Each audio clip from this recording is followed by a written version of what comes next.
Com 12 anos eu sofri um acidente e que mudou totalmente a minha vida, né? Eu levei uma pancada na região dos rins, da uretra, da bexiga, e fui para o Rio de Janeiro, porque meu pai do Ministério do Exército... Tava brincando. Brincando, com todo um Peralta. Eu caí de uma altura muito alta e bati essa região da bexiga, da uretra. E naquela época a gente ia para o Rio de Janeiro. E eu fui para o Rio de Janeiro, de ambulância. E ali começou um martírio muito grande na minha vida. Eu fui operado 13 vezes, né, no mesmo lugar. Passei 3 natais no hospital, aniversário de 15 anos. E aí, quando um dia, quando eu tinha feito um exame muito doloroso, muito doído, o médico tentou passar uma sonda e machucou demais. Eu chamava até esse médico Dr. Horse. Dr. Horse, é um cavalo mesmo esse médico. Aí, o outro médico me deu uma injeção muito grande de Buscopan, eu lembro até hoje. E eu estava quase dormindo e ele começou a conversar com a minha mãe, falando para minha mãe, olha, achou que eu estava dormindo, né? A situação do seu filho é muito grave. E se ele sobreviver, que eu não acredito, vai ficar com muitas sequelas. Com certeza não vai poder ser pai. Porque a uretra dele está muito machucada, ele machucou demais, então vamos rezar para que ele sobreviva. E eu ouvi aquilo. E aí foi, né? 1, 2, Isso, 15 3, anos. 12 anos de idade. 12 anos. Internação, outra internação. Eu falei, nossa. E eu com isso na cabeça, né? Sempre guardei. Nem falei pra minha mãe que eu tinha ouvido essa conversa. Mas aí com meus 14 para 15 anos, entre uma cirurgia, acho que a 9ª, 10ª cirurgia, o médico disse que ia me dar alta, que eu ficava 3 meses internado, 4 meses, 1 mês, nunca menos que isso. Lá no Rio de Janeiro. Não tinha visita, não tinha nada. Mas acontecia uma coisa comigo, dava 6 horas da tarde, eu via a oração, a música Ave Maria. Ave Maria. Que eu nem sabia que era. Era no rádio, na igreja? No rádio. Era a antiga TV Rádio Tupi, sim. Júlio Lousada. E eu lembrava que a minha avó ouvia em Itajubá isso. E eu chorava muito. Eu estava conversando assim, ouvia a música, dava uma crise de choro. E eu não conseguia controlar. Eu tinha que ir pro cantinho chorar. Mas não era um choro de desespero, não. Sim. Eu sentia uma força. Penso da minha mãe, porque eu não tinha muita visita, né? Minha mãe morava em Piquete. Não dava para ficar lá direto, né? Não, ia muito pouco, quase não tinha visita mesmo. E nem o WhatsApp, nem celular, nada, chamada de vídeo, nada. Cartas, né? Recebia muitas cartas, recebia naquela época. Mas aí eu comecei a... E todo dia acontecia isso. E eu não entendia o que era. Não entendia o que era. Aquela força, aquela coisa, era um choro até gostoso, não era um choro de desespero, não. Aí foi um dia o médico falou, vou te dar alta amanhã. E eu não avisei minha mãe, sempre gostei de fazer surpresa, até hoje gosto de fazer surpresa. E eu vim embora, minha mãe tinha deixado uma carta de autorização, era menor de idade, né? Peguei o ônibus e vim.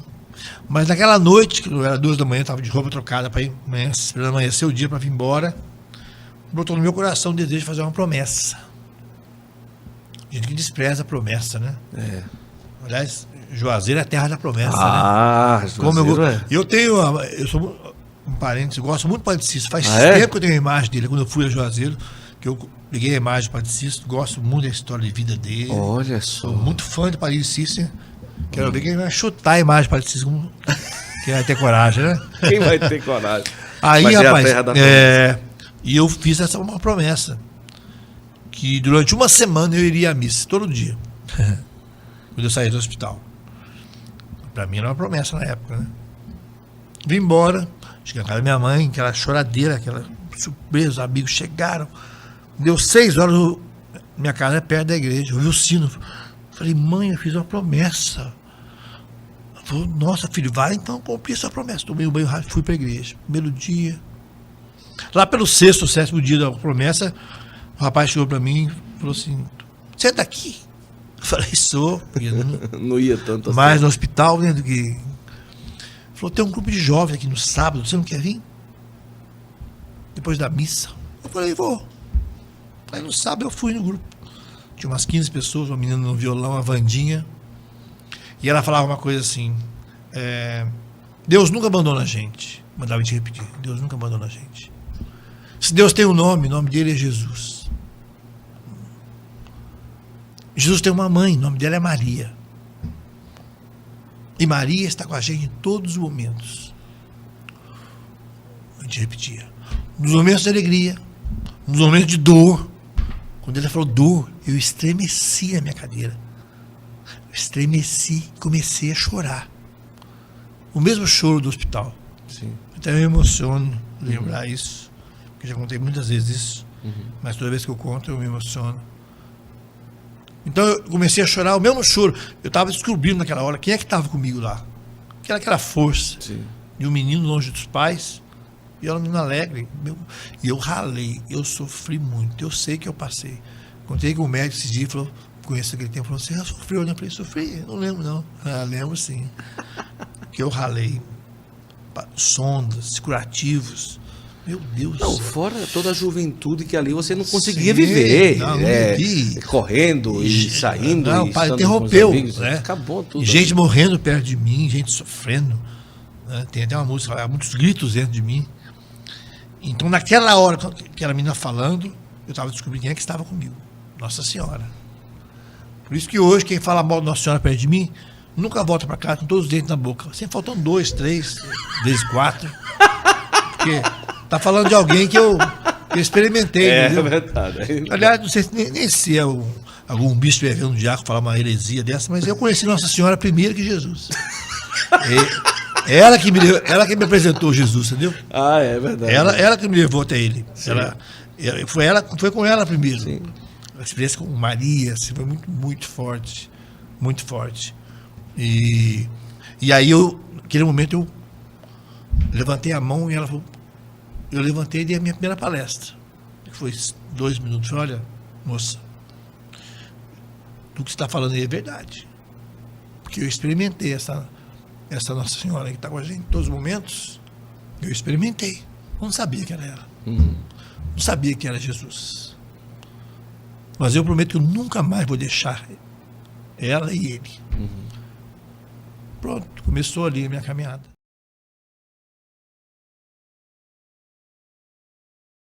Eu sou a Karina, eu tenho 21 anos e, bom, eu fui criada como protestante. Minha família inteira era protestante, de igrejas neopentecostais.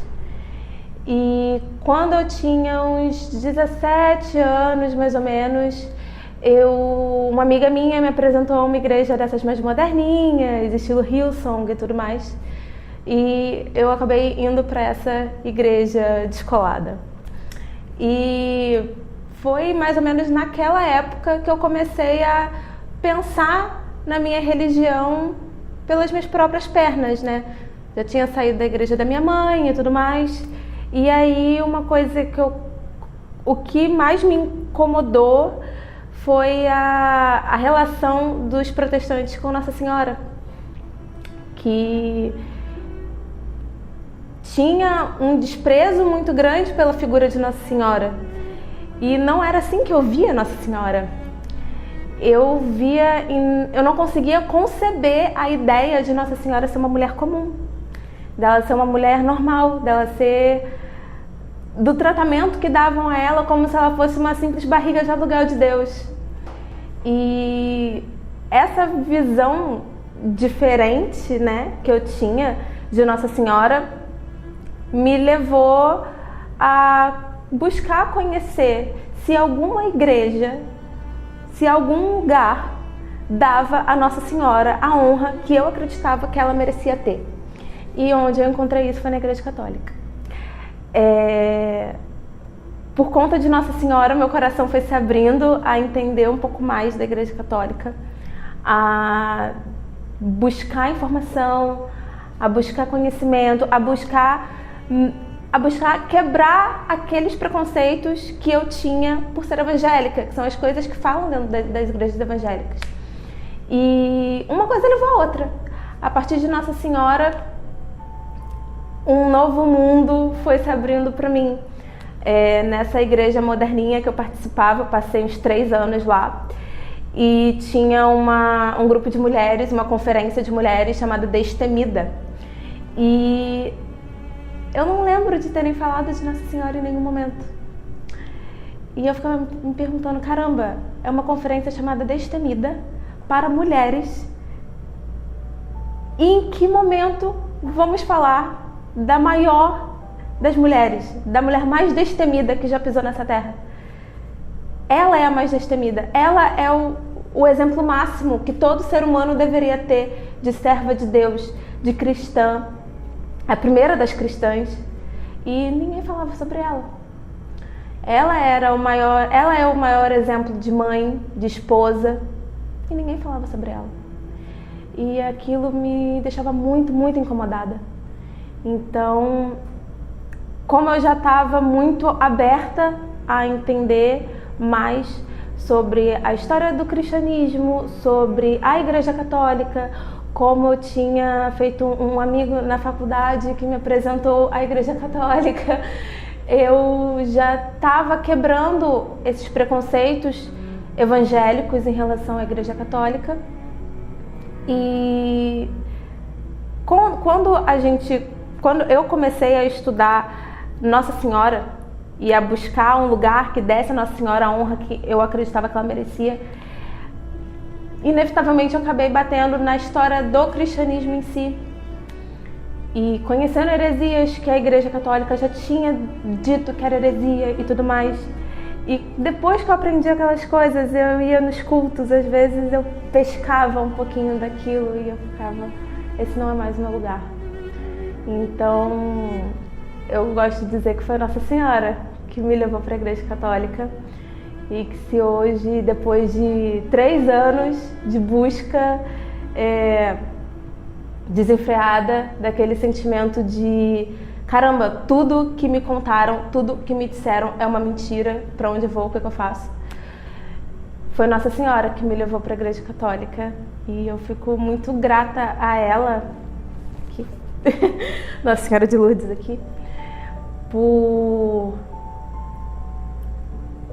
ter me guiado nesse caminho até a igreja que o filho dela criou. Acho que é isso.